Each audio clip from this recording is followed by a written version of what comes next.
Entendeu? Isso nós não temos, é zero planejamento estratégico, entendeu? E a China?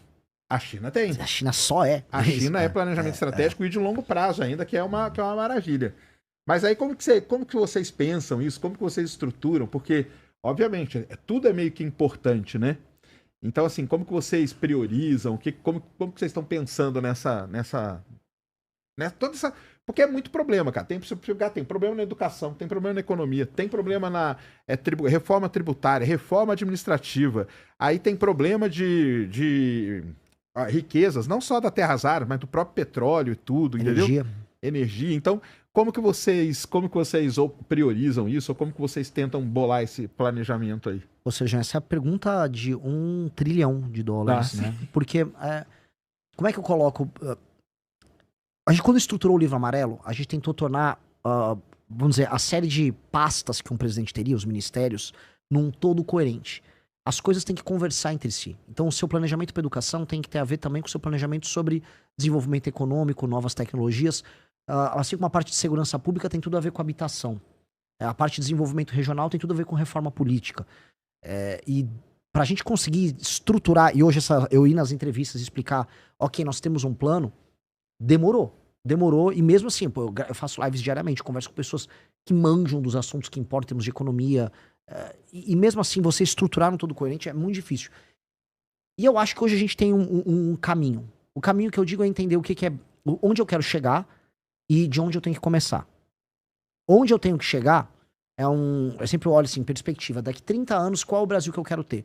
Eu quero um Brasil que seja, em 30 anos, uma das 5 nações mais importantes do mundo. Isso não significa ser um dos 5 PIBs maiores PIBs do mundo, tampouco significa ser uma das 5 nações com maiores forças armadas do mundo.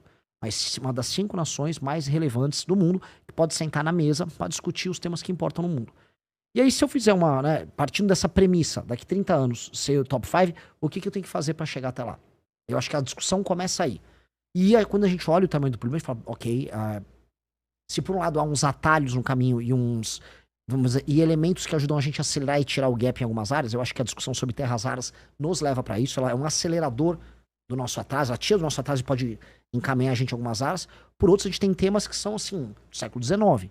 Especialmente a questão política a nossa política é uma política do século XIX mesmo, uma política patrimonialista pós-feudal, vamos colocar assim, é um coronelismo com características pré-modernas.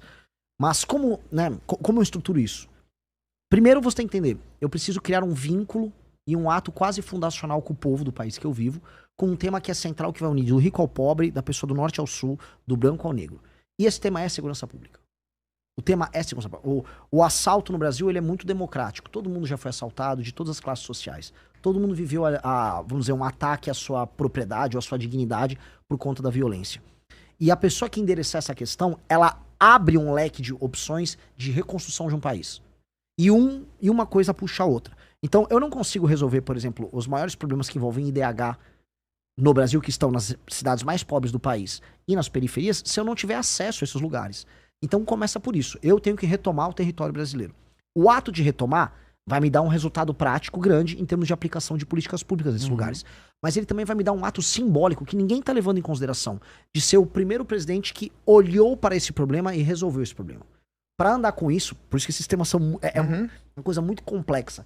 Tem toda uma agenda de nova legislação para matéria penal, para matéria da lei de execuções penais e porque a gente chama hoje, na hora de enfrentar o crime organizado, de direito penal do inimigo, que é uma legislação própria para que você faça com que o membro de uma facção ele tenha um status jurídico especial, que é basicamente ele ter menos direitos, diminui muito o direito de defesa dele e faça a pena para ele ser mais alta.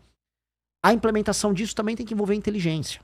Então eu preciso da Polícia Federal atuando junto com o AF, eu vou precisar, por exemplo, para não deixar a droga entrar pelo Mato Grosso do Sul, eu vou precisar da FAB atuando ali. Você vou precisar de drone também, vou precisar de monitoramento. E assim que essa droga que entrou, ela vai passar para o Mato Grosso do Sul, ela vai passar para o interior de São Paulo, eu tenho que ter inteligência para pegar uma empresa em Americana que coloca cocaína dentro de um container de café, porque tem uma densidade similar, e ela vai parar no porto sem ser detectada. Então eu tenho que pegar essas empresas no meio. Assim como eu tenho que pegar ali na Baixada Santista, tomar as favelas que estão na Baixada Santista, que o PCC usa como uma espécie de doca para montar o pacote que será exportado, e retomar o Porto de Santos. Todas essas ações são ações integradas que o presidente da República tem que ter só para começar a endereçar o enfrentamento ao crime organizado. E isso vai me abrir uma série de possibilidades em termos de popularidade, para enquanto presidente da República eu responder às outras reformas que vão precisar ser feitas já com uma legitimidade, que é um presidente que precisa entregar coisas, e entregar aí, para falar, vamos dizer, de maneira prática de uma outra área, a outra coisa mais premente, que é também urgente, que é uma reforma fiscal para ontem, que é as contas públicas no Brasil estão estourando, a relação dívida-PIB, ela tá subindo, a gente está indo para uma questão de insolvência e incapacidade de renegociar as próprias dívidas, dado que essa relação dívida-PIB está estourando, e alguém vai precisar fazer uma reforma fiscal focada em despesa colossal. Seremos nós a fazer isso. E quando eu falo aqui, eu deixo aqui, se irão sabatear os outros pré-candidatos a presidente, jogue um desafio para eles. Se eles falarem, eu tenho uma agenda fiscal também arrojada igual a do Renan tem, o Kim Kataguiri protocolou a PEC com essa reforma fiscal, ou seja, o projeto já está lá no Congresso Nacional. Pede para eles endossarem, coletar a assinatura pelos partidos deles, porque nós precisamos e essa PEC faz as desindexações, desvinculações, mexe com os privilégios, mexe também com renúncias fiscais zilhardárias que existem para inúmeros setores no Brasil. E aí a gente anda com a questão econômica que vai me permitir reduzir os juros. Reduzindo juros, eu também reduzo os gastos do governo, porque no fundo a rolagem da dívida é ligada a isso, e me permite ter espaço discricionário para investimento. Que aí eu posso discutir coisas legais com o Serjão, pro Serjão não querer pegar o avião e ir embora. E no fundo é isso. Um país que não tem capacidade de investir é um país que não tem capacidade de imaginar e sonhar coisas diferentes. Não adianta, que adianta falar, eu vou fazer foguete, tá? Tem dinheiro para fazer uma estrada ligando Alcântara com seus quilombolas a algum lugar? Não tem. Não tem dinheiro para nada. Não há. E o pouco que tem ainda é emenda de deputado que gasta com besteira, para colocar aqui. Então, essas duas coisas, segurança pública e uma reforma fiscal, vão me permitir ter um colchão de credibilidade e entrada de dólares no Brasil e uma calmaria do ponto de vista econômico, enquanto eu retomo uma dignidade para nós. Isso é base. Isso seria, vamos dizer, a base que eu preciso para começar. Você acha que seria o quê? Tipo, no planejamento de vocês é o quê? Os 2 primeiros anos? É o quê? Quanto tempo vocês? Não, a reforma fiscal eu preciso fazer antes de eu assumir, na transição. Entendi. Existe todo o presidente, ele passa uma PEC de transição. O Lula passou. Eu preciso passar a PEC que o Kim protocolou na transição. Entendi. Eu tenho que gastar capital político. Porque aí você já entra votando ela, é isso? Eu já entro com ela votada. Tá. Eu tenho que botar na transição. Então eu tenho que usar toda a credibilidade de uma vitória eleitoral para passar essa PEC fiscal. E aí, a curva, né, a expectativa de juros no Brasil ser decrescente, dinheiro entra e a gente começa a reverter a expectativa negativa na economia brasileira.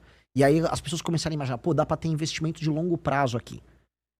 E ao mesmo tempo, aí eu iniciar meu enfrentamento ao crime organizado, que vai me gerar uma legitimidade e ao mesmo tempo uma retomada dessas áreas. Isso são a base, é a base de tudo. Aí eu preciso começar.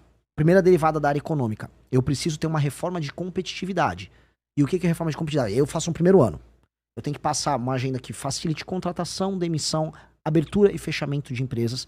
Eu preciso endereçar os investimentos em infraestrutura, estradas de rodagens, ferrovias e energia, para começar a ter complexos econômicos mais funcionais no Brasil.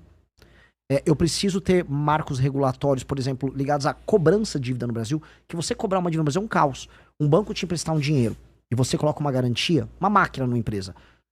Para cobrar a máquina e para o banco pegar a máquina em pagamento se você não pagar, são anos. Então o banco é mais fácil cobrar um spread bancário muito alto, porque ele sabe que a capacidade de cobrança dele é baixa. A gente tem que facilitar isso. Eu odeio o banco. Dito isso, eu entendo a lógica do banco saber que ele vai tomar um calote quase sempre. Então tem que facilitar. Dê uma garantia, seja fácil de executar. A gente tem que ter maior velocidade nesses processos.